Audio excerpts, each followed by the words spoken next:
Hello friends and welcome to Chatterfax Games. I'm once again playing Disco Elysium. When I left off, I had actually died from kicking a furnace too hard, so we're hoping that doesn't happen again this time.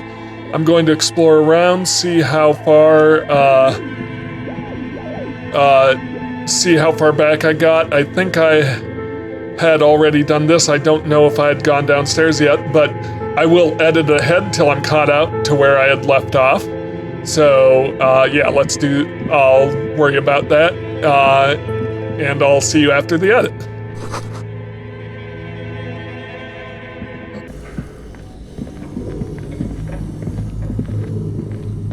Alright, so I've basically done all the investigating I did before. I'm back at the furnace, so I haven't gone back up to try and knock down the door again, and of course we're not going to make that mistake that time. So I'm just going to try... I'm going to attempt to yell up the furnace this time. A thick layer of coal dust covers the furnace, coloring it pitch black. Looks like it. Looks like an old central furnace used to heat the building.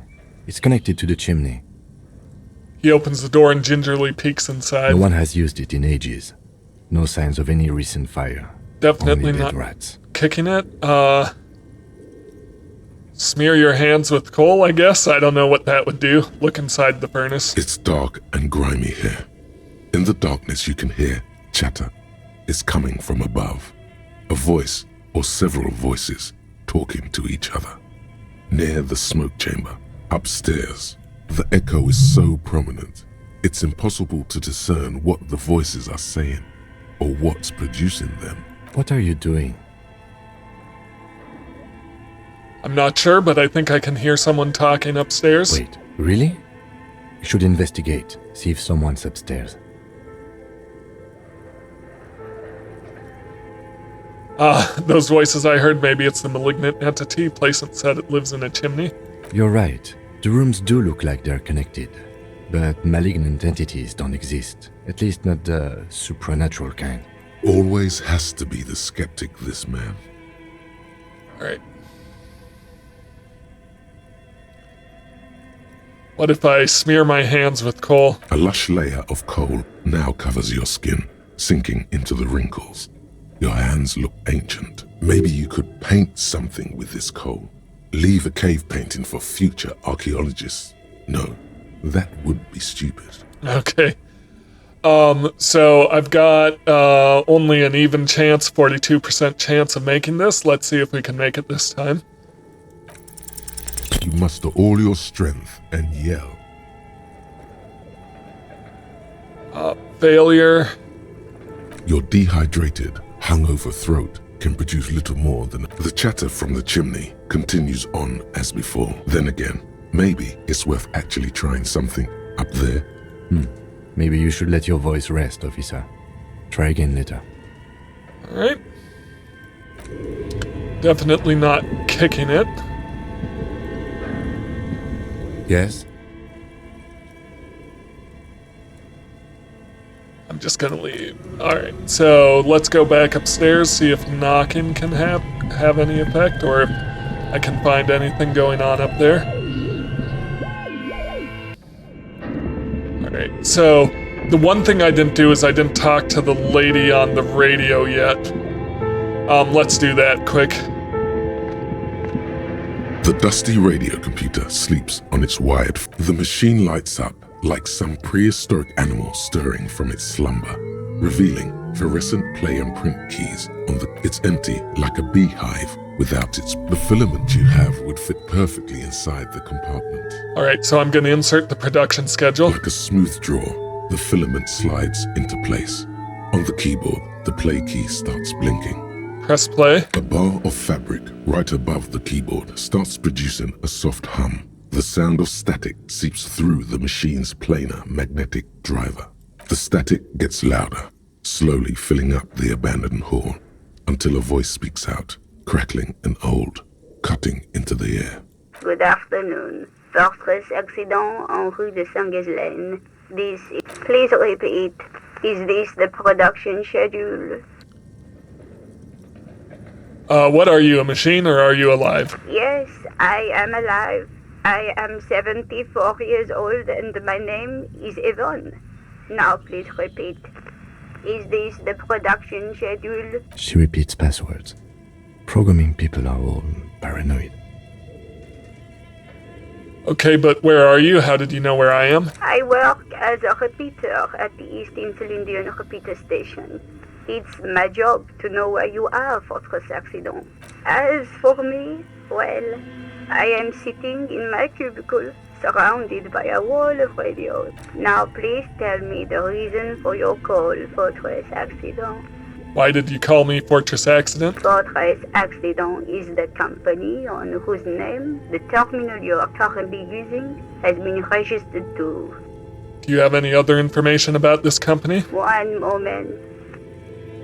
Do you hear her flip through a catalog before she reads out with studious care? Fortress Accident SCA produces revolutionary interactive call-in radio games. That's what the catalog says. We gotta level up. So, what do I want to keep trying to push psych, physique, logic? Yeah, I'm gonna keep pushing into authority.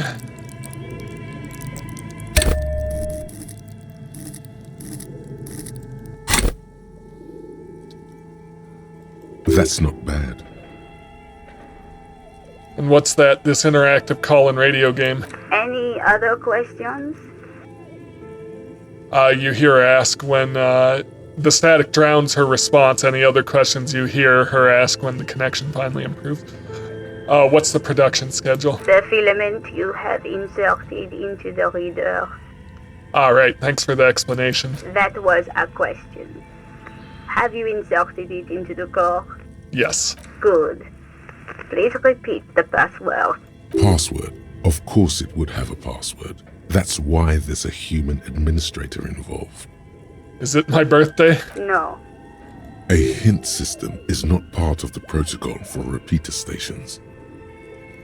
This is the police. Please open this thing. I am contractually obliged to protect the privacy of the filament holder, Fortress Accident, without filing a... I'm afraid we are not doing that, unless we want to wait for a month.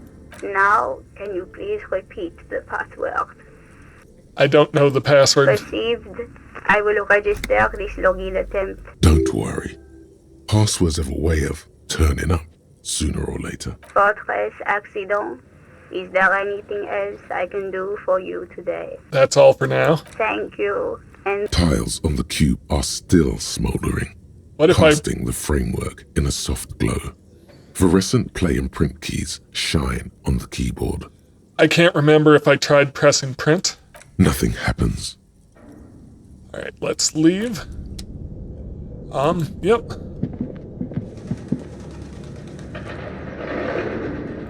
Okay. What do you think is going on with that computer, chalkboard, and fireplace? It's just a failed business. The only question is, what the hell were they making? Yes, that is the question. Like he's ready to lay out a fine theory, crafted together like a puzzle box. It looks like one of those popular pen and paper role-playing games, only these people were trying to automate it, make it work on radio computers. How are they planning to do that? Through call-in stations. None of the players have to be physically present. Anyone in the world can participate in the game, as long as they have a two-way radio. Then there's the game master frequency that listens in on the smaller call-in stations. I think that was supposed to coordinate the stories, functioning as a master of ceremonies of sorts. Coordinating so many games would take a whole switchboard of people, possibly divided into sub-frequencies. Has anyone ever done this before? Not to my knowledge. They make automated games in Graz, Messina, Königstein. You know, places with industry. Not in Revachol West, among the ruins. But I don't think anyone has attempted to create an inter-isolary game before. We just don't have the technology. And this was a role-playing game? Indeed, those Welkins are a dead giveaway. Role-playing people love that stuff. The world looks like a modified version of the WeWorld board game, with hit death thrown in. Super cool. Someone should give them millions of real immediately. This game is too good to be left unfinished. Yep, definitely breaking the fourth wall here. No idea. They stopped filling out the schedule on the chalkboard. Wow. Indeed, it's ambitious and untethered from reality, but...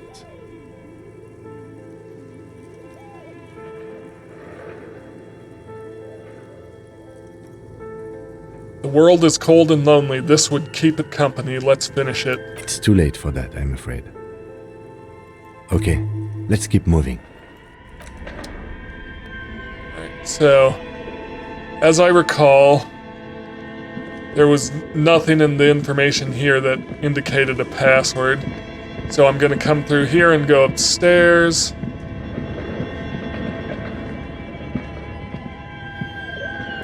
That's the door we couldn't get through. What's this here? Shoes in a puddle of melting snow. The floorboards creak. Does someone live here? What is this? Postcard La Delta 51. Alright.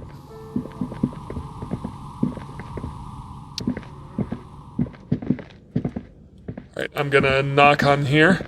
An iron safety curtain curves before your eyes, folded like a bellows.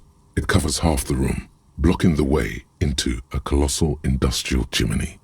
This must be where the entity lives. This is directly above the central furnace in the cellar. The voices probably came from here. Hello, I yelled, but it didn't work. Again, your voice becomes a raspy croak mid-sentence. It's silent in the abandoned office building. No one answers you. Sire, may we suggest something? Think of the yelling into the furnace as a grand performance. Use your chest voice, not your head voice. Sing from the diaphragm. Perhaps it's not such a bad idea. Try it again, son. Okay. Again, your voice becomes a raspy croak. Sire, may we suggest something? Perhaps it's not such a bad idea. Try it again, son.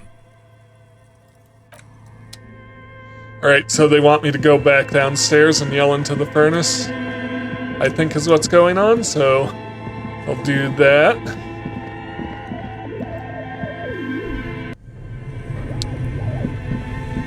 Okay, so it's over here.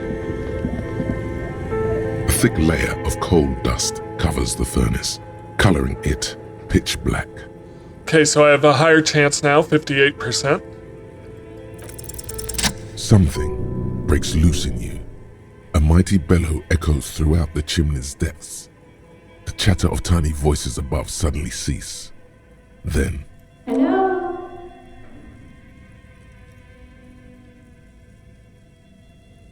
Hello, are you there? Speak to me. Hello? Did you say anything? I can't hear you. Please come upstairs. There's a safety curtain on the second floor. I'll open it. you hear a low rumble upstairs. The sound of a curtain being pulled aside. After you, officer. Definitely not kicking it or hitting the safety curtain this time around. Alright.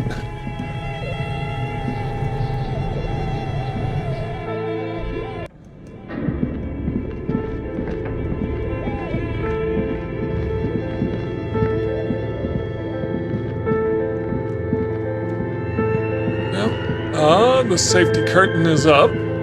Good. The voice sounded kinder than I would have expected. Oh, here she is. What do we got going on here? This tray is full of dice, colorful polyhedral dice, hundreds of them. Yes, definitely TTRPG makers. The candy dispensers has been repurposed to contain thousands of dice. You can never have too many dice. Hello, I'm Nia. A bird-like woman sits on a throne of tools with emerald light shining through her hair. Did you try knocking on my window? I must have missed you. I've been listening to my Melius. She taps on her headphones. So what kind of die are you looking for? She's got a direct view to the backyard. You should interrogate her about the lynching. Hold on, what do you mean by Milouz? Yes, a MIDI is like a call-in station. You need a two-way radio to access one. That's why I have these. Mostly, they just teach you to swear in different languages. But some of the stations can be quite interesting. I was so absorbed, I must have missed you knocking. You must have me confused with someone else. I haven't knocked on your window. Then how did you get inside? By the south entrance? You know what? It doesn't even matter. What matters is that you're finally here. Let's talk dice. Did you have something specific in mind? Why are you asking me about dice? I'm a novelty dice maker. Tell me the name of your role-playing system and I'll make the die you need. That's why you're here, yes? Role-playing games? You know the one made by Fortress Accident. Does that count? Sure, I like role-playing games and I need some dice. No, I was looking for something else. Squint in your eyes mysteriously. Answers. No, I was looking for something else. Answers.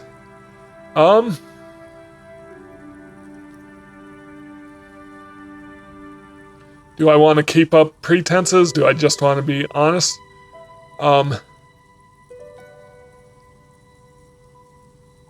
Maybe I'm not really sure why I'm here, honestly.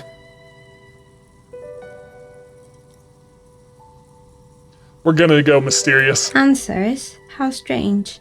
These days people only come to me for dice and role-playing games. I'm not sure how helpful I'll be, but go ahead and ask. The walls around her are covered with rows of precious stones and minerals. It almost looks as if the stones and dice are a natural part of the room, growing out of the shelves like stalagmites. No falsehoods are present. She's a novelty dice maker and doesn't have anything to hide. Ask what you need. How did you become a dice maker? How did I become one? It was a business decision. I was a regular jeweler at first, but that's an unfocused field with too much competition. Some of my friends were role players. They asked me to make some polyhedral dice out of cobalt. That was my first order. I grew it from there. Do you like role-playing games yourself? Not especially. I like working with rare materials and a steady pay. And role players as customers? They're nice people. Yes, we are. Some of those nice people have big bucks to spend on novelty items. Or just spend money we can't really afford anyways.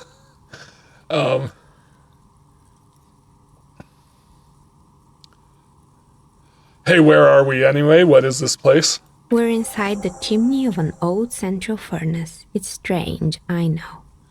She looks at the ruddy bricks that make up the walls. Even though they've been repainted, there are still signs of coal-black soot here and there. But when I arrived here, all the other rooms were taken, so I had to build myself a makeshift home. Besides, I don't really have to pay any rent here, so that's a plus. Creative. The lieutenant looks around the spacious room, its ceiling fading into shadows When above. she arrived here, there was no room anywhere else. She must have known the other businesses. Gotcha, yep.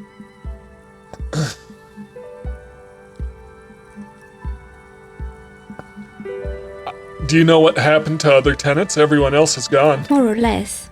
Are you interested in anyone specific? Oh, quite a lot of them spring to mind.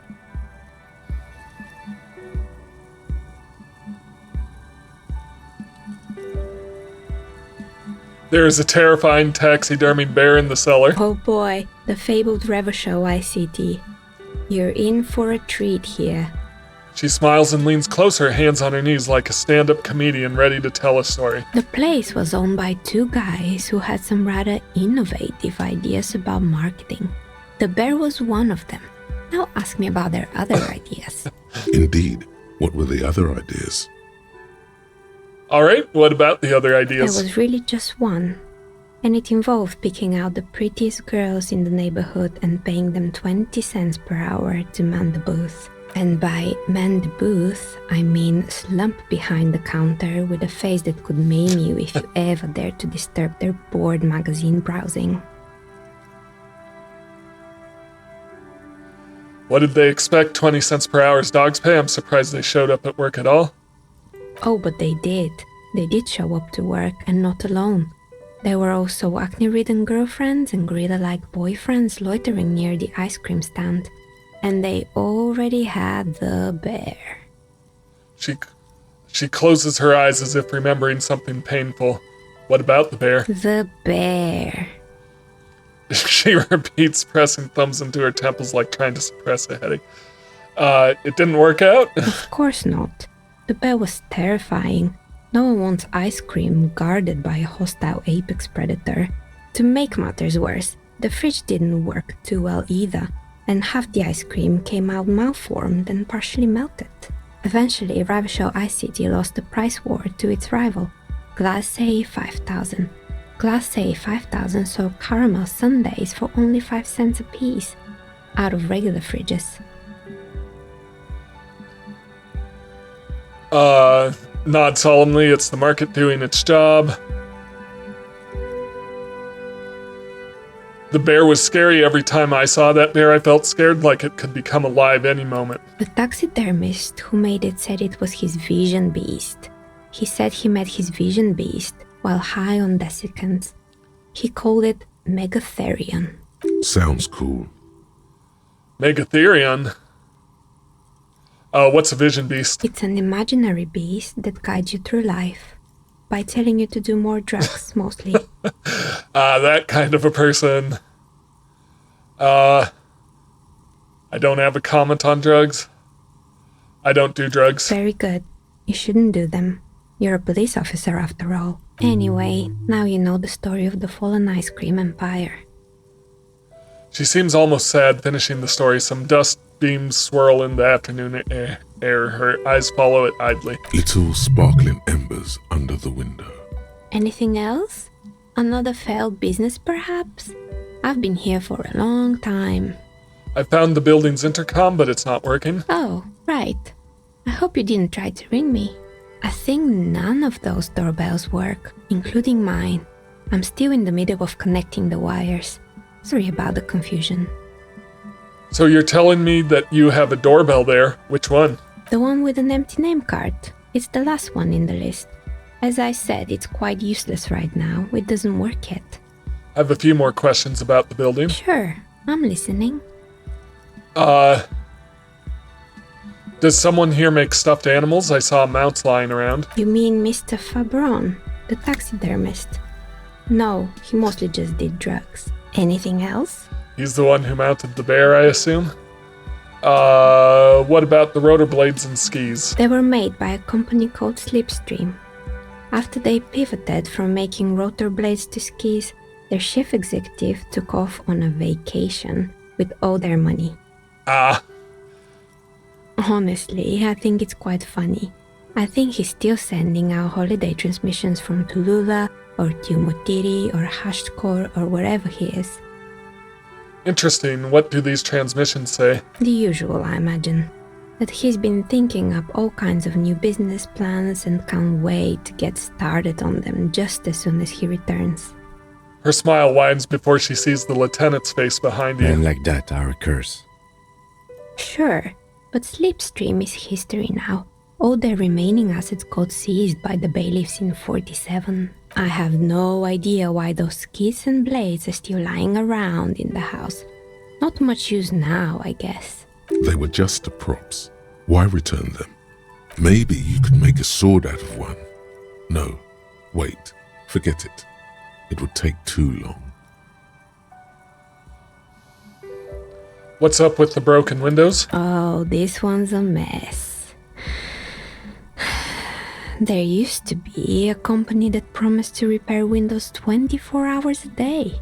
What could go wrong with this one, right? Like insurance? Turns out, the business was actually set up as a front for an illicit group that was producing snuff milias. Who would have guessed? What's the snuff milia? And they never cleaned up the debris either. Now it's just littering the hallway and I have no idea how to get rid of it on my own. Cool, very cool about the debris, but what's a snuff milia? It's a sub-rosa radio station that broadcasts real murders with real victims. Some people pay good money to get off on it. Yeah, that's not great. Nothing changes in her tone as she says that, as if it's just another piece of information to lay out for the world. So she's fairly Don't detached. worry, the ICP has a separate division that deals exclusively with unlicensed sub-roses. This isn't our problem. Good luck with that. It's not easy catching those perpetrators. Then she lets the thought go. What happened to the gym? It wasn't merely a gym, it was Artemiteps Boxing Club, a community project created to steer at-risk youth away from drugs and crime. Who was Armitep? A kind man from Zemsk. I heard he had some trouble with the law when he was younger, and that's why he wanted to start the gym, as his way of giving back. Not a terrible idea. Maybe that's what Kuno needs, a community-centric boxing club. Kuno? Who's Kuno? He's a little ginger gremlin who likes to defile dead bodies. He's sort of the king around here. Or indeed, who is Kuno? Your guess is as good as mine now. I'll go with number 2. Oh yes, you mean the kid with the sailor's mouth. Yes, I've heard him yelling profanities in the backyard.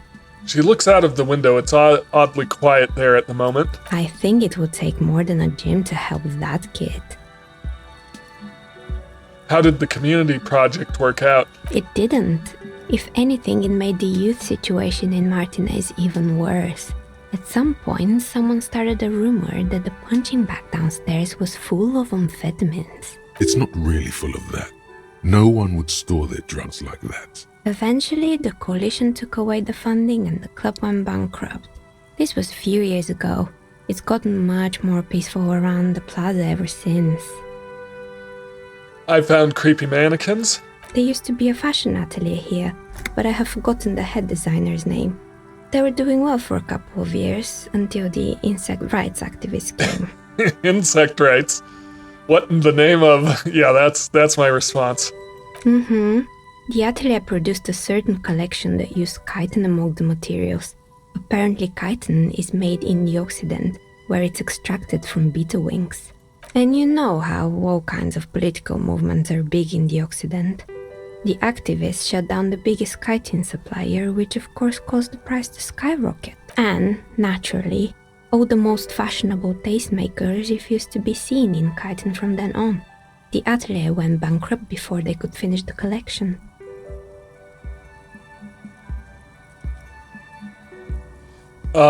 But insects don't have any brains or feelings. Actually, insects do have brains, but yes, I understand what you're saying. I think the protesters took it a little too far. As she shifts around, you notice several dead flies on the windowsill in front of her. Legs up. They're not moving. Anything else? There used to be a hair salon here, right? Yes, I think it was called Androgynous Orlando or something similar. They weren't a big hit around here. Turns out that working class men don't like genderless haircuts. They're scared of that word. I think that reflects reality. A bit of experimenting every now and then isn't bad. It's not about the haircut. It's about the confidence. What's wrong with a bit of experimenting? Customers should have been more open-minded. I guess it just wasn't the time yet. She tucks a strand of hair under the headscarf. I found a strange machine. Fortress Accident, the radio game studio. She closes her eyes as some remnant of a memory lights up her face. They were an interesting bunch. We talked about role-playing systems every now and then. Once, I even saw 2 of them get into fisticuffs over Wirral. They certainly took their work very seriously, even if they seemed to be chronically liberal with their schedules. What do you mean liberal? What happened? The usual. They ran out of money and couldn't get the project done on time. What went wrong? Well, I did hear them talking at times. She looks at the hallway as if she can still hear them chit-chat behind her curtains on a cigarette break. They seemed to believe they were historical individuals on some grand quest. She sounds almost mocking when she says that. From what I've seen so far, the project did look quite impressive. Yes, but when the money started to run out, they just began to complain a lot about capitalism. You know, how the markets are rigged to keep out new businesses and so on. In the end, they just didn't get it done. They didn't have enough willpower to produce something truly historic and to show up to work on time. Well, showing up to work on time is incredibly hard.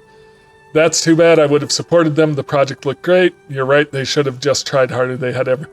I'm gonna go, that's too bad. Not the wisest decision. You would have lost all your savings.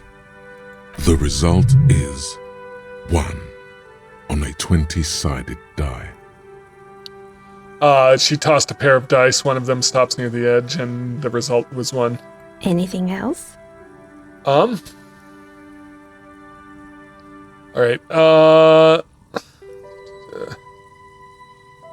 more questions about the intercom? I'm pretty sure it still doesn't work, but sure. What do you want to know? A few more questions about Sure, the building. I'm listening. Actually, I had other Good. questions. I hope it clarified things a bit. What else? I've heard this place is cursed. Did you know that people call it the doomed commercial area? I've heard the stories, but I don't think those stories are true. Plaisance is the one who sent me. She's convinced the place is swarming with malicious energies. Plaisance, the bookshop lady? I've heard that her business is doing rather well. Have the energies spared her somehow?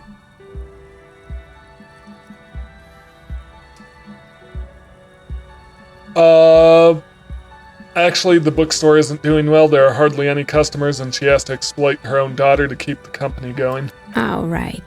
But it's not just the bookstore that's still up and running. What about the whirling in racks? Some people say it's part of the building complex. Yes, but it's still a separate building. No, the whirling isn't doing well either. Its waitress just took off, and customers have trouble paying bills. Hold on, the whirling is part of the doomed commercial area? You could say so. Both houses were built at the same time and under the East of the Commerce Central project. No, the whirling isn't doing well either. Its waitress just took off, and customers have trouble paying bills. And then there is me.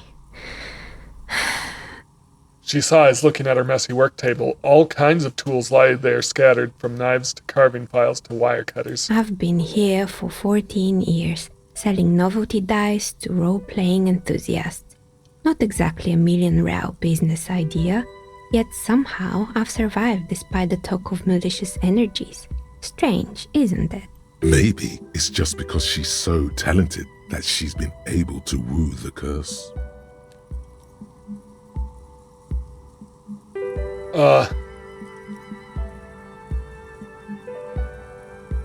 I'm not gonna entertain the idea that the curse is real, so I'll be the first to admit there are many inconsistencies. Plaisance thinks it's because you're the source of it. I'll be the first to admit there are many inconsistencies in this so-called curse. I was just about to ask, what do you think? Do you think the curse is real?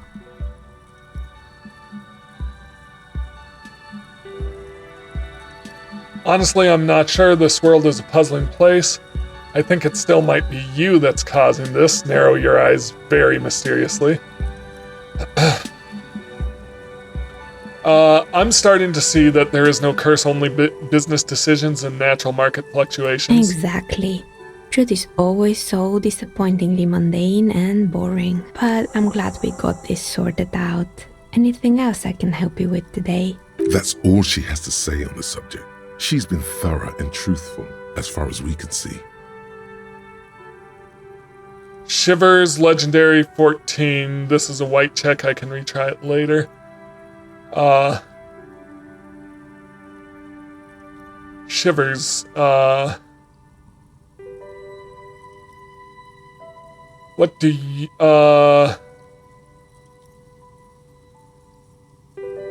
what do you know about the man who was lynched behind Whirling and Rags? Nothing really. I didn't know him. The lieutenant looks at his notebook, then the woman under the large window. Your window looks directly onto the courtyard.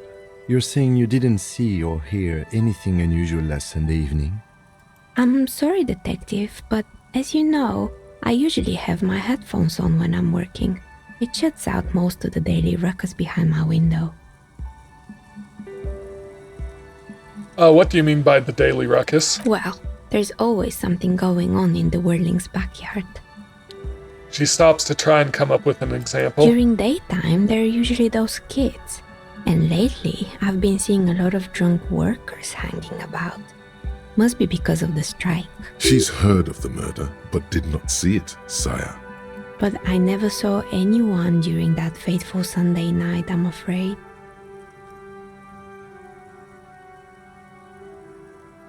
Do you often work Sunday nights? It's an odd profession, making dice for people. But I like it, and I prefer doing this to sitting at home. And you never took your eyes off the work to look out of the window? I might have, but in this case, all I would have seen is my own reflection staring back from the darkness. It's light here, but dark in the yard at night. It's really hard to make anything out in the yard when it's dark outside. Besides, I rarely get up to look out the window when I'm in the zone. I see. Thank you for your answers. She nods. Anything else, officer?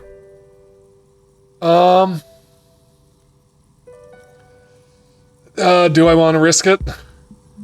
I am gonna, but I'm gonna save quick unless this causes me morale damage. Because I can't heal up my morale. So, we're gonna do a quick save.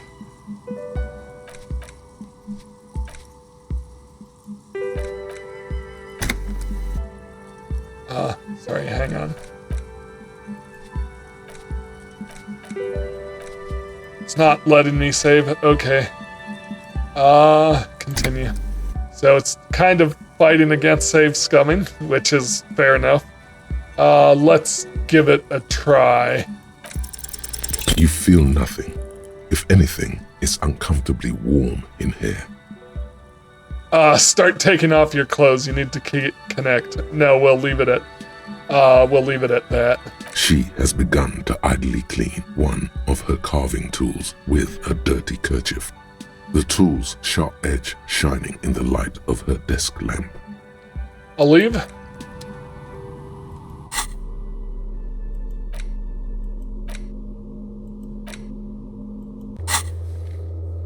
So, investigate doomed commercial area. Report back to Placence about your findings. So I need to wait to run the number on the victim's armor. End of day debrief. Interview the Wild Pines rep, the union boss. Yep. Report to Placence about your findings. Pay for damages. Oh, I could ask my station about additional funds. I forgot about that. I mean, I didn't forget about it. I just didn't do it. All right. Well, let's just look in here a bit. So it's odd that with her just sitting here, she didn't hear any knocking even when I knocked so hard I damaged myself. Yeah, so interesting. Does she really get in that far into the zone, or is that just the way she is? I don't know.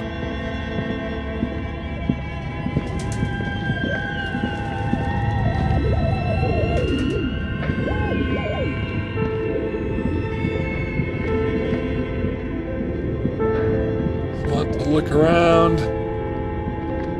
Yeah. Haven't really found anything about a password.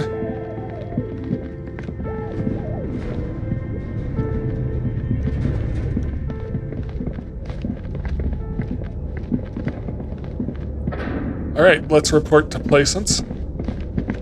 How did I get out of here? Down this way. Yep. Alright.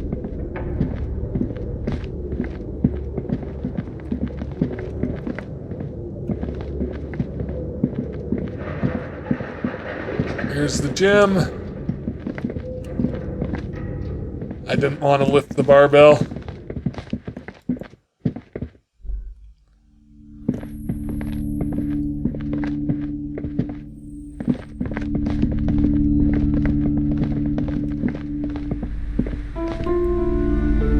you're alive and well. Don't keep me waiting now. What's in there? In that dark sarcophagus? The dark sarcophagus paused dramatically. Yes. How was it? Tell her how ghastly it was. You know it's what she wants to hear.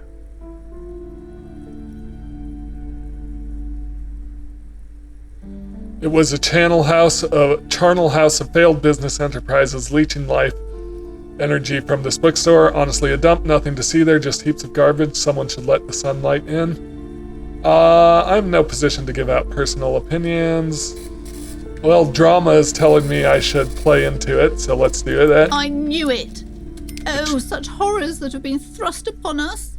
But what else did you find? Did anything survive? No, of course not. Have you located the entity? I talked to the entity you told me about. Her name is Neha, and she's a novelty dice maker. A novelty dice maker? Well, spit it out. Why does she need the dice? For some kind of sorcery? Sometimes they use the ankle bones of sheep.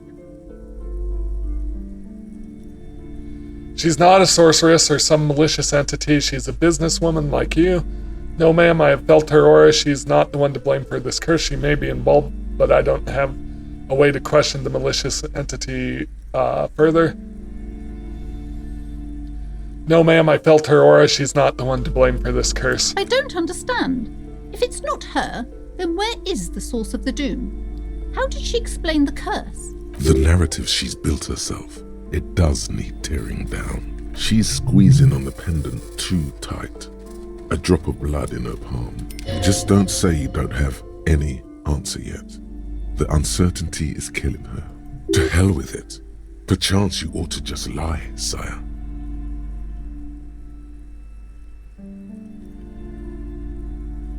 So that's a lot. So, she needs an explanation.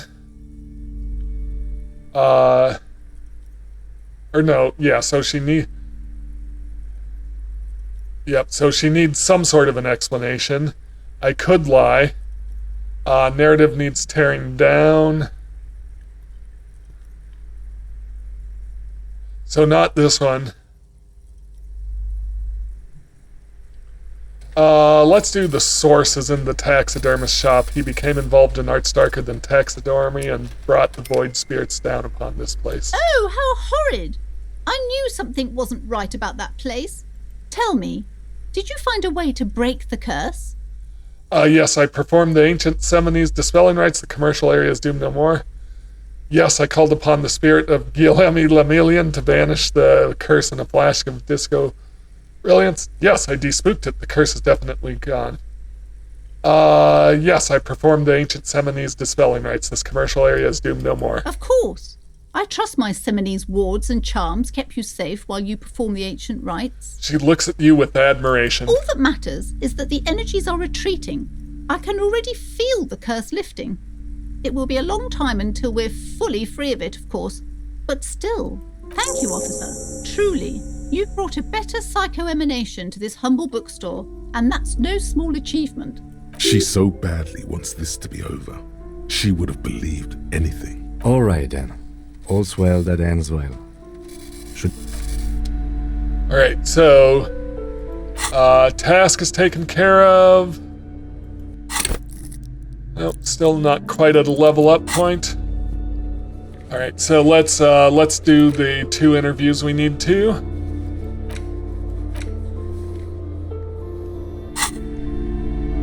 Can talk to the dice maker later. Ooh, the girl's inside now. I'm sorry, sir. I can't talk right now. I'm very busy with my homework. I have so much homework now. You just can't win. Out of the rain and into the gutter.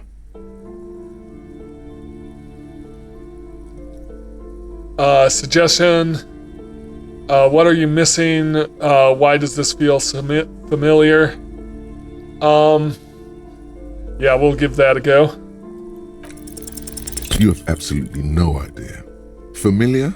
How? You must have forgotten something you heard again. What are you doing now? Math. It's really difficult. Like, really. They say you need it to get rich. Better than standing outside in the cold, I guess. Oh, I found something while you were away. What is it? I thought this would fit you. Like, thanks for helping out. Not me. The city, I mean. Like a detective does. She gives you a hat almost exactly like the one Dick Mullen wears on the covers. A detective hat? Yes, just like the one Dick Mullen wears all the time. You'll look way more serious with that. Right, I have to get back to my homework now, before Mum notices. Man, Okay. This is hard. Okay, bye. See you around, Annette. Alright, a little inventory. Yeah, might as well put the hat on. +1 to encyclopedia, yeah. A hat that makes me smarter. I will take it.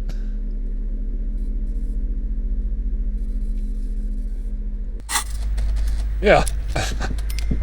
I do look a little more serious with it on. Alright.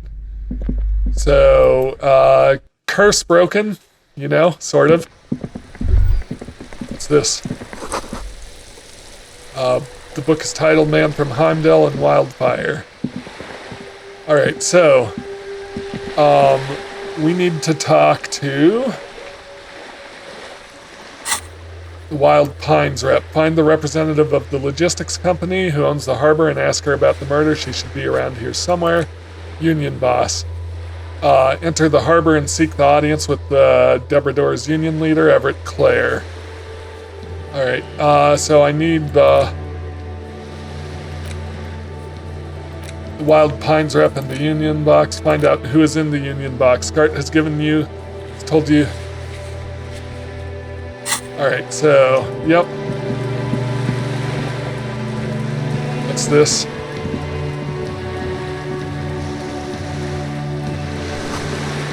Coin-operated viewer has been banged up. It's inoperable. Is this the harbor? No. The spirited chirps and clicks of swallows fill the air.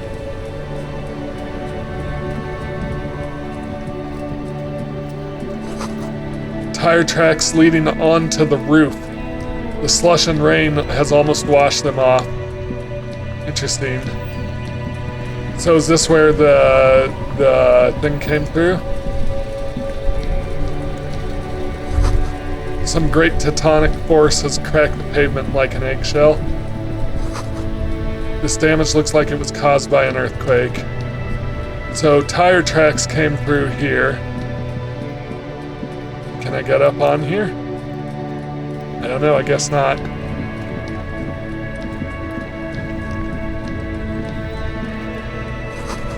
An ancient fountain. It doesn't pump water anymore. There's a tree in it.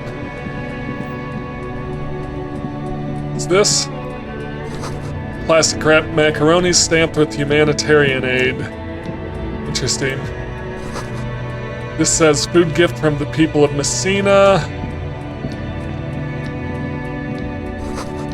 A helpline to the company that controls the drawbridge. This says humanitarian aid tuna fish, not for resale. Who's this guy? This says speakers from the people of Sumara. You see a Samaran street vendor surrounded by a motley assemblage of goods. When he realizes you're looking at him, his face breaks into a wide, welcoming grin.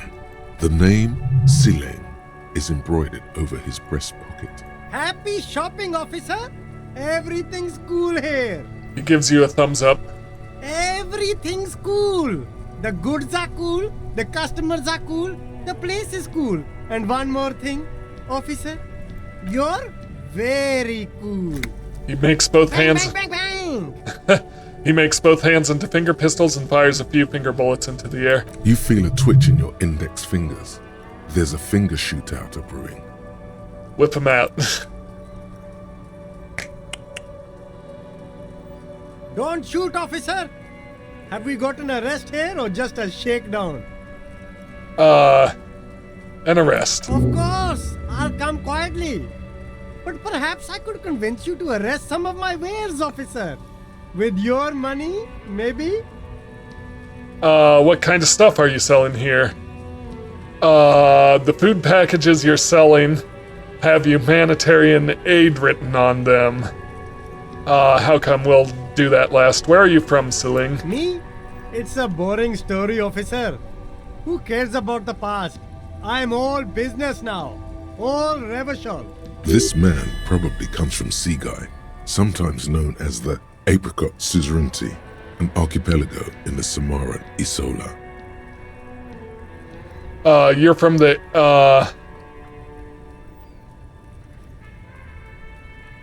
better not mention. But you're not a local, are you? Very sharp, officer. I'm Serais, from the Seaguy province of the Serais Empire. The Apricot Suzerainty, you know? Apricot Suzerainty calls to mind an era when the Seaguy archipelago was colonized by Revachol. It's a bit of a slur, in other words. Man, this apricot's business, isn't that name kind of insensitive? Very cool. I admire your awareness of our intertwined histories.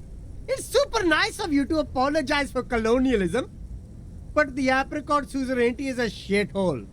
That's why I left.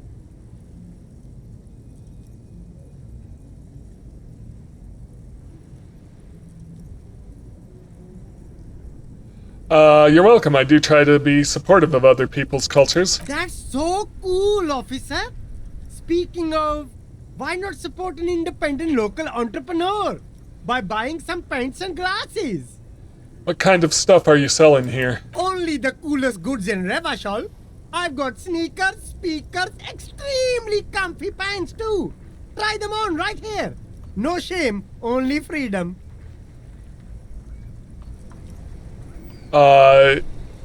Where do you get these comfy pants? I'm an entrepreneur, officer.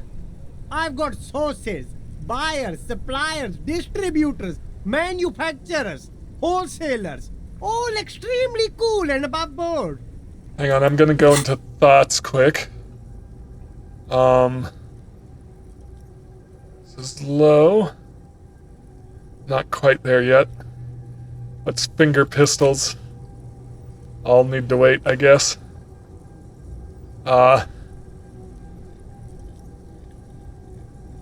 Solution. And Guillemela.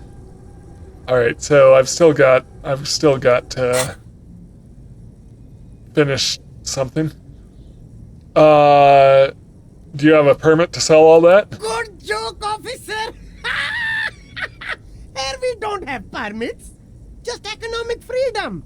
Take a look around. He takes a deep breath. You glance around the decrepit buildings, the miserable weather, the sidewalks strewn with sunflower seeds and a dust-choked air. It's beautiful. Beautiful freedom. Kim, is it true he doesn't need a permit to sell? It is, yes. Anyone can set up their shop whenever they feel like it. That's right. No permits, no bureaucracy. That's why this city and its law officials are so cool. Okay, no permit then, cool. Hyper cool. Is there a discount for cool officers like me? No need for discounts at ceilings, officer. Everything's already on sale. He nods towards Anything you want, 50% off. But did he first mark them up 100%, just so that he could put them on sale? Are those things really on sale, or did you just jack up the price first? My man, you know how the game is played. You and me, we should work together. What do you think? Shake things up? He winks. That's all then. Let me ask you something else. Anything for you. The food packages you're selling have humanitarian aid written on them. How come? You mean these delicious pre-packaged shelf-stable meal kits? Really easy to cook, no hassle, really cheap too. Buy some, try them out. No hassle. There's a little of a hassle here, it appears. A moral hassle.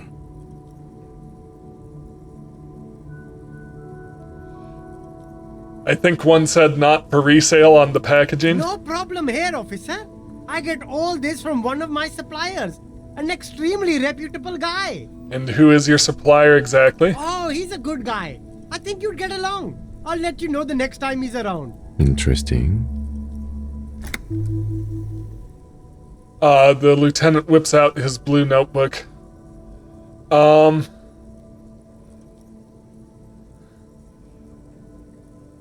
Persuade him to give you some money. Start with a little compliment, then work your way up from there. This is about business, remember. Hey, you seem like a really successful entrepreneur. Would you like to support a member of the local police force? Oh, okay. But why, officer? Think of it as an investment. An investment? What kind of investment?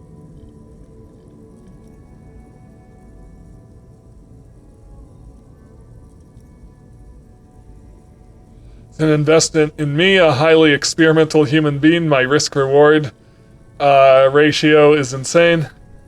I'm not going to confiscate the humanitarian aid you're reselling.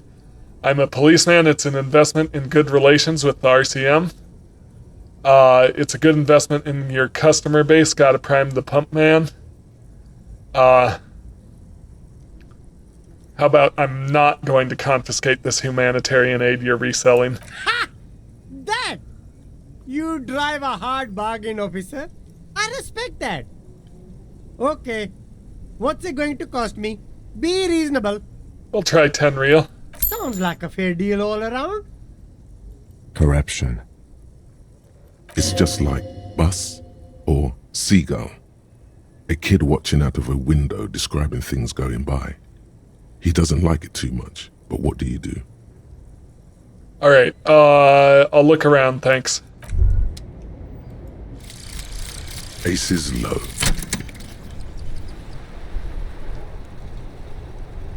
For the rest of the world, the ace is low is just some cool Revachol thing, politically neutral. In Revachol, it still holds revolutionary connotations. Also, have you looked at Lieutenant Kitsuragi's clothes? He wears a bomber jacket, just like the ones worn by aerostatic brigades. And those cargo pants look like they could fit tools for hot fixing your burning aerostatic. You should ask him about this. +2 empathy towards Kim Kitsugiro. +1 esprit de corps. Yep, okay.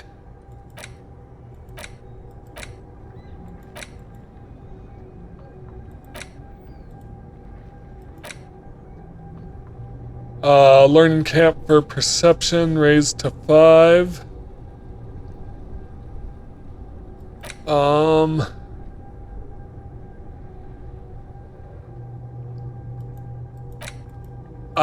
So I need to spend a skill point to unlock those. Interesting. Let's level this up because I think this is gonna boost Psych to level 2. Nope. I guess not. So, hang on. Let's revert this.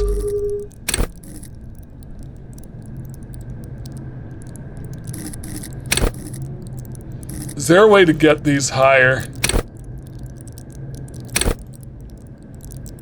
I don't know. I thought maybe putting something in each one would bump it up to the next level. But there must be some other ways.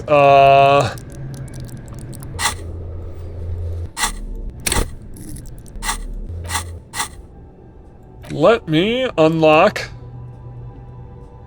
a new slot. Okay, -1 to logic.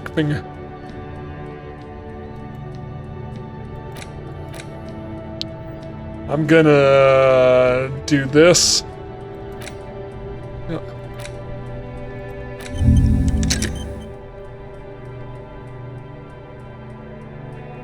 Alright, and hopefully that'll give me a bonus once it's done. Alright, so Kim didn't really like the corruption, but it didn't really harm the relationship with him either. Alright, so we know kind of which direction the tracks from the motor carriage went in. So just to check it off the list, I'm gonna ask for money. Inside, you see a set of steering levers, a radio microphone, a pull-out toolbox, and the soft glow of the fuel preheater gauge. Pick up the radio again. This is Precinct 57. How may I assist you? Connect me to the 41st again. Just a moment, officer. 10-4, come in, officer. Over. I'm in dire need of financial assistance. 10-4, I hear you. I don't have the authority to grant your request, but... What does he want now? He's asking for money. Is he fucking kidding? I don't think he is. Don't give that asshole anything. He's just gonna drink it all. Alright, that's a negative on the additional funds, sir. Over.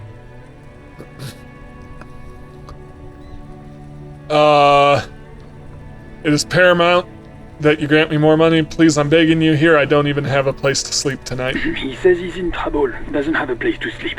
Well, I guess he'd better crack the case. Vicmar said...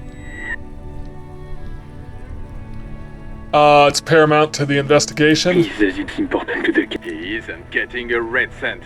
You can tell him that. Request denied, sir. Over. Okay, I heard you know funds. Anything else, sir? Over. Over. Roger that. 10-10. Over and out. Alright, pay for damages.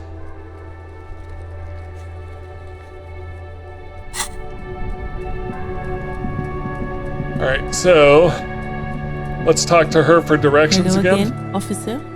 Since the street sign's messed up. What is up in the north? There's the pier, the Cape Side apartment buildings, some more tenements. Not a lot, really. The pier is north. The harbor gates. Some kind of commotion, I think. I don't follow the local politics. East is the harbor. Fleet store too. That's where the Freet store is. What's in the south? Some shops and a bridge. The canal bridge leads to the coast, but it's broken, I think. Some kind of accident, probably. What's on the other side of the canal? Just coast. There's a little fishing village there, and a fish market. But that got closed down ages ago. What's in the west? It's just water. No, actually, I think they call it the Martinez Inlet. There are some islands in the bay, but they're hard to reach. Alright, and then remind me where I find the representative for Wild Pines. Wild Pines? You mean the company woman? Yes, a representative of the harbor. She should have set up operations nearby. Oh, that must be the woman on the giant boat. There's one docked on the pier. It arrived a couple of weeks ago. It's very hard to miss. So it's at the pier. So we're looking for north and west. Not north and east. What's in the east? Harbor gates. So north, the pier. Yeah, so the pier is north. East is the harbor, so... Yep, okay. I just need to leave the conversation. Thanks, that's all for now. No problem. She's very well composed. Back straight. What's this say? Use main entrance. What is this? Jump Jam's a popular music mag. Yeah, is this the harbor gates? This must be. Here's the commotion.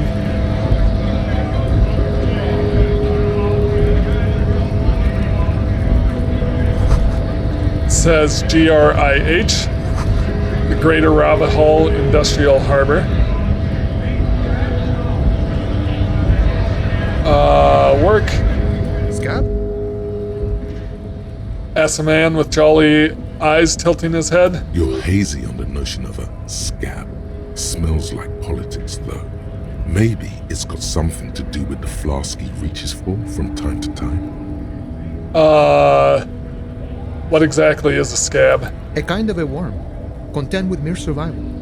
They come, they want to do our job for shittier pay, screwing over both themselves and us. Everybody loses. Hold on, where do they all come from? Beats me. Somewhere in the ground, I think. don't seem to like them much. Gotta be bloody stupid or freaking evil to Scab. Or I guess scared, maybe. But scared of what? Of who?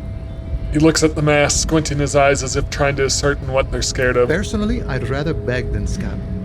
If the gentleman shouting on the street came begging, maybe they'd have gotten something. Have you tried talking to them? We've explained the matters, but they don't listen. This lot would be reasonable and go home if the big guy wasn't riling them up all the time. Yeah, I'm a scab pouring down trodden right to work. I'm not a scab, I'm a cop. I was just messing with you. No one's ever seen a cop scab. Imagine, you cops going on a strike, but then another cop comes in and says, "Let us cop for less money." He chuckles, then realizes. Speaking of, what brings the RCM here? To the Wild North? Come to see the strife? I need to get past the gates and speak with your boss. What's the strike about, anyway? You know, serious business. I'm sure the big boss will be glad to tell you. You'll have to ask him first. He's a chatty guy. Wants to talk about the strike. Return once you've met the union boss and are on a better footing with the organization. I need to get past the gates and speak with your boss. Oh, good, good. What matters do you want to discuss with Everard? I can't disclose any details of an ongoing case. So mysterious. So intriguing. Either way, the road in front of you is wide and open. Does that mean you can let me through the gate? I don't operate in that capacity. I'm not a granter of passage. The passage grants itself. If it's all so simple, why don't the strikebreakers just go up the stairs? That simple? I just walk in? Aye. Walk right past Measurehead and go in. Measurehead? Yeah, the 2.5 meter tall Semini supremacist there. Walk right past him, then press the button to unlock the door. Uh-huh. Go past him again. Okay. And you enter the arbor through the office. Está. So you're saying it's actually quite difficult? Don't worry, I'm sure it's not completely impossible. For example, you could best Measurehead in a physical confrontation, or you could convert to a Semini supremacist worldview. Or, maybe it actually is completely impossible. Has anyone ever bested him in a physical confrontation? Not yet, no.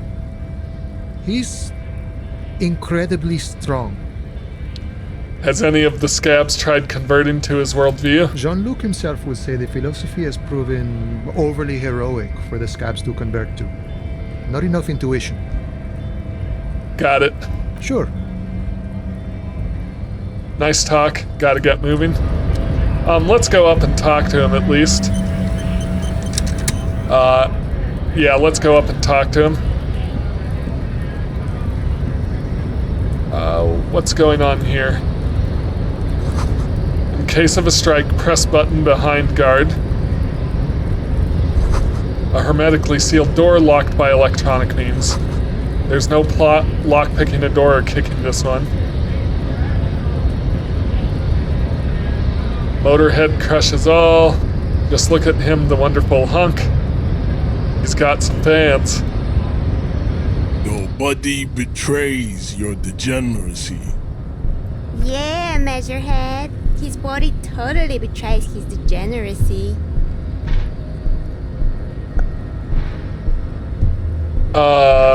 Say nothing, size him up first. Are you admiring my morphophysiology?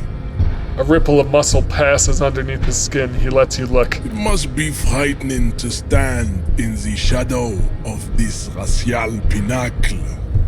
Be calm, Sandwich.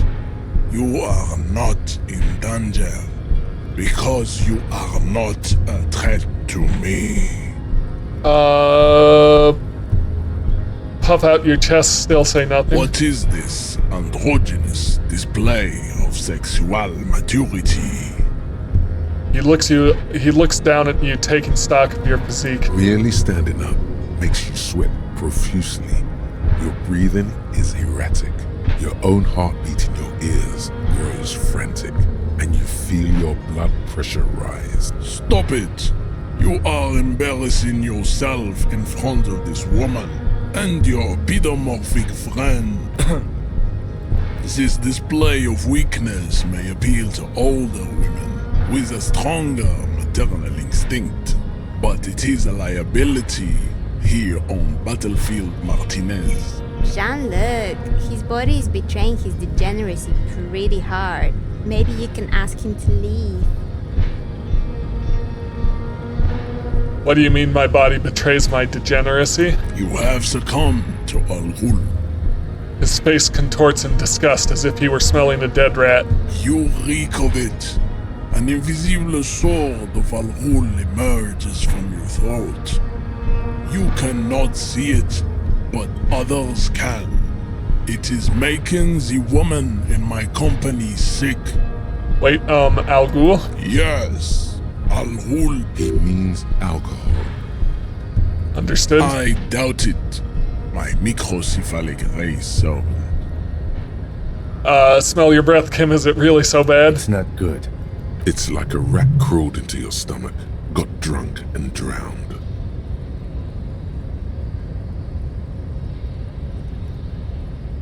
You're right, I'm an alcoholic. Now I need to enter the harbor. No, you don't. You need to get another drink. Occidental Haplogroup B4 is done giving orders around here. The influence of the ham sandwich race is waning. This seems like a bad idea, but we just had a quick save, so let's do it. I am the police, and I need you to comply now. Jerking motions. Signs of a late-stage neurodegenerative disorder. How far the Occidental Haplogroup has fallen. You were once a noble and powerful race. You gave the world eugenics, electricity, and powerful weapons of war like missiles and aerostatic aircraft. You made great gains in metallurgy, race theory, and statecraft. You dominated lesser cultures, like the deformed Hemians and the inexplicably potato-obsessed Quakers. But now your ascent to the genetic summit has halted. You are obsessed with sadness and with frivolous pop culture. You will be superseded. Isn't that right, babe? It is, baby, yeah. You know it. There is a button right behind him, just out of reach. It must be the one that opens the door to the harbor.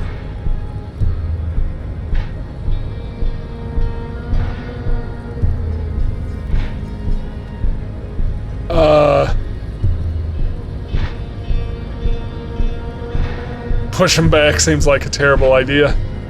You're right about all this. Now I just need you to let me go into the harbor.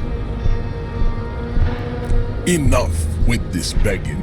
You should leave the stage of history with dignity by inviting the other races to a great world war. Bring your troops to the Seminine Islands and to Boogie Street, and we will pulverize you. When you are gone, we will build a museum for you. The walls will be lined with bottles of Al Ghul, your beloved beverage. Inside, we will store the odes to homosexuality you call art, and your microcephalic skulls. More homophobia. There may be a peaceful solution to this. You could internalize Measurehead's race theory. He would take you as one of his own. Wouldn't that mean I have to become a Seminese supremacist myself? Well, not as such.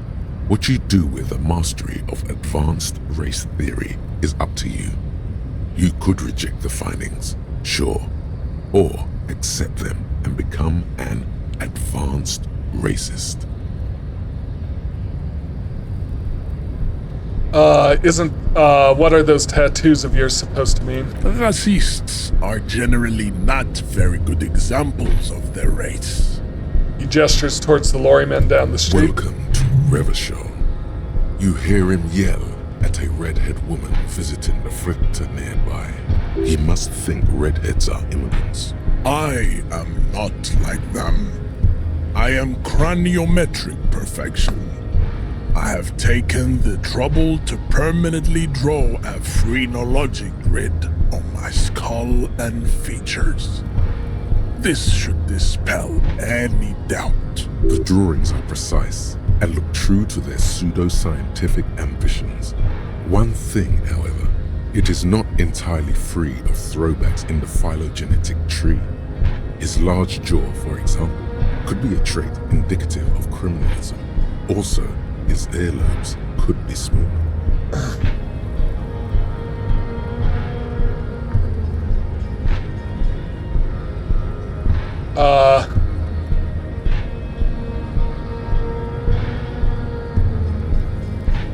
Are you sure? I mean, that jaw is clearly an atavistic stigmata. That atavistic stigmata makes pussy say yes, plenty. Babe, thanks. But I got this. Isn't Everett, the union boss, white? Don't be vulgar. White or not has got little to do with this. The race enigma runs much deeper than that.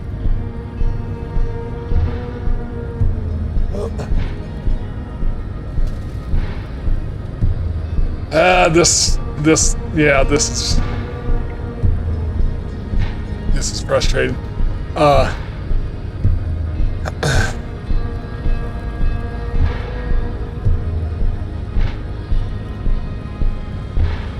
Yeah, but you still serve him. How does that factor into your life? Mr. Claire is a man of vision and means. He has the will to confront international capital, which is something your race naivistic communists never did. Also, to serve is noble. It takes discipline. Your petulant individualism has only contributed to your race failure. It is lax and moronic. I'm no communist. Of course you are, Levasholian man. The failure of communism to challenge the world order is the core of your race fate. All around you, the fruits of its defeat.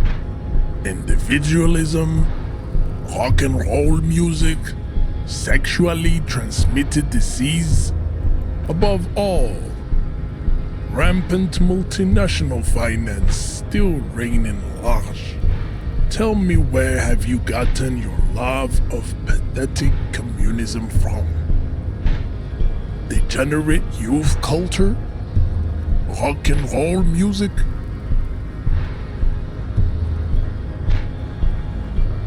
I said I'm not a communist. I don't know who I am, but that's one thing I know. Stop explaining yourself.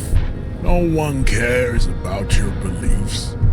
The conversation has moved on. Tell me, what degenerate subculture has made you dress in this shameful way? I've gotten it from disco, actually. Offshoots of the Seminoles people invented disco while having sex under the influence of cocaine. It is a shame upon my race. But what is done is done. I am not surprised you enjoy it so much. This has happened to many of the side products of the inevitable cultural victory of the Seminoles race. Okay, I'll ask, who are the Seminoles? The South Island race, haplogroup A4A. We are the rightful masters of the Insulindian archipelago. We descend from the Areopagites of ancient Pericarnassus and arrived here 4,000 years ago. Millennia before you. We are the future. That is all you need to know. So you were born and raised on the islands before you moved to Revachol? I am a descendant. The narrow streets of Ulimbuir are with me in my genetic dreams. I see young Seminoles women walk into the grey mass on Ile de Fantôme, waiting on immaculate conception from the pale.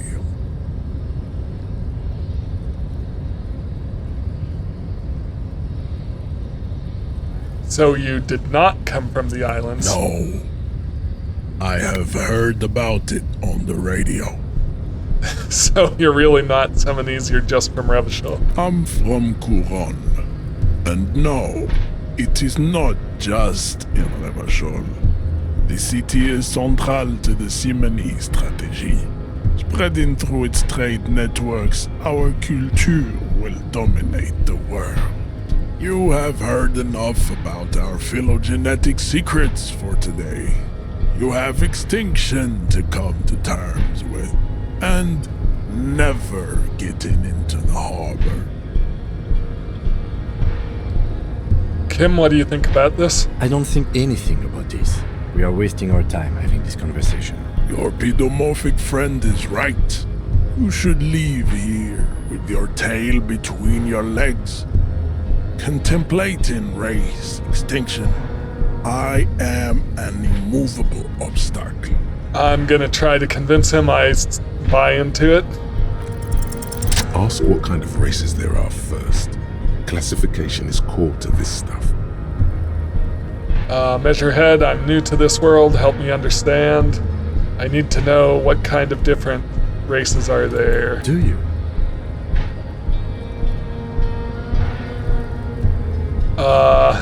Do I want to whisper to him? I'm gonna give it a try. This is for the thing. The lieutenant looks toward the harbor's electronic door, and then to you. He lets out an audible sigh. You are obviously a liberal, Zeolite. A polyculturalist. I can see it from your love of microtechnology and your sartorial choices. Do not deny your friend the truth you have denied yourself. There are 3 categories of race. Type A, the heroic races. Type B, the servile races. And the vile CF race cauldron of pederasty. Which one do you need education on? Type A? Those are the Simonese, the Areopagite, and the Occidentals, excluding the Maun, of course.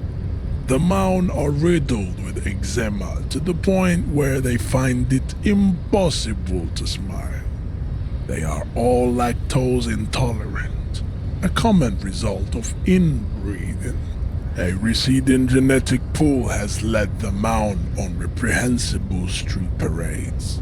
In Maun cities like Stadskanal and Vredefort, wearing wooden clogs on their feet and little green tassels on their hats.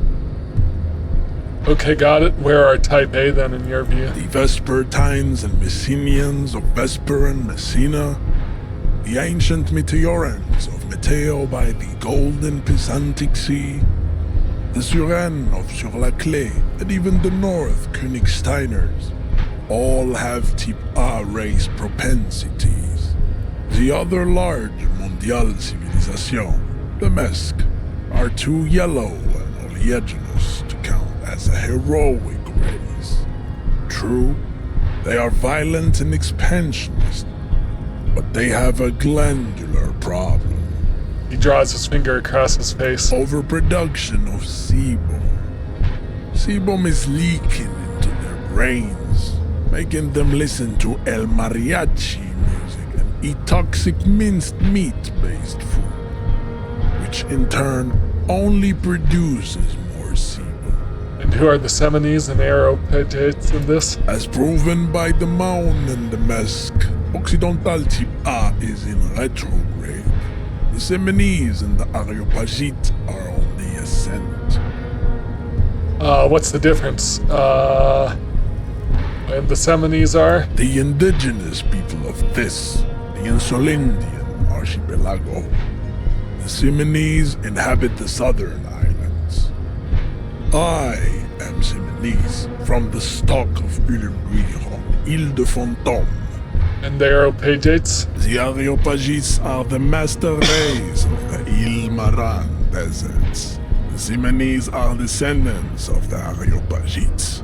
We came here during a heroic migration from Ile Maran to Ansuland. thousands of years before the lactose-intolerant Maun Occidentals discovered this place.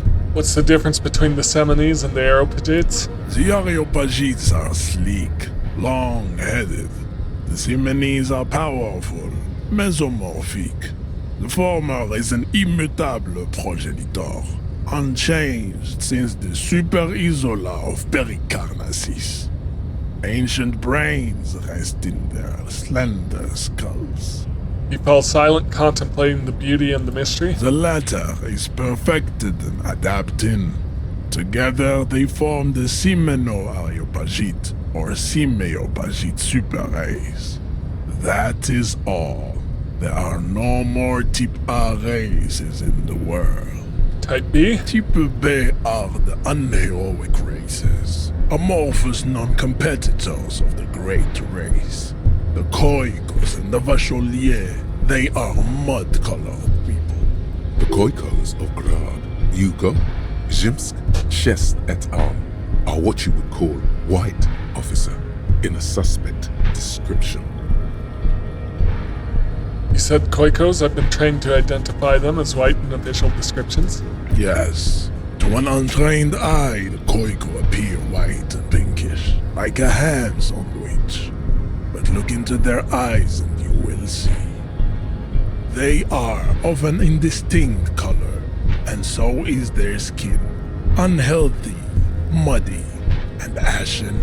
Pinkness is a racial quality that has to be earned through centuries of advanced ballistic warfare and cultural domination that the Grad people have undergone for drinking Al-Rul and smoking the degenerate tobacco herb, and for eating potato.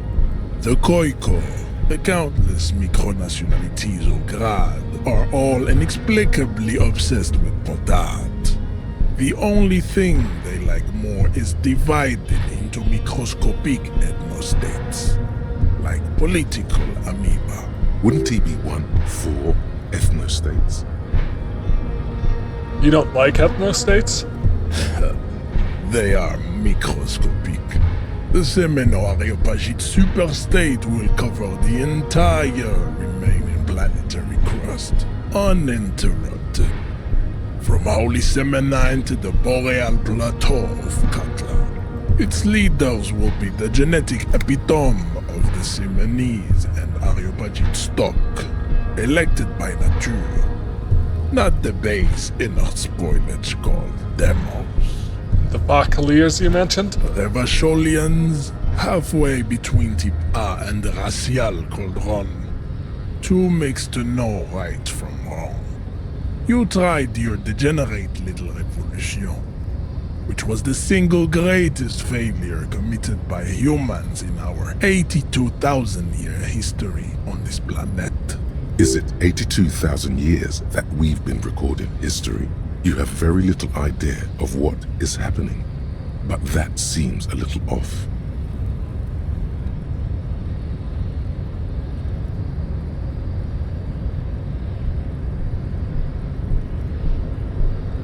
I'm pretty sure history hasn't lasted that long. The mysteries of the people of this planet are a tragedy that has played out countless times over, like a fever dream of skin, hair, and bone. Wake up, naive Chespius. Go away, stupid political thoughts. What was this revolution? The revolution came to Ravachol from Grad, in Zaraz-ridden potato carts. It is literally an illness, a prion disease that leaves the parietal and frontal lobe ridden with holes.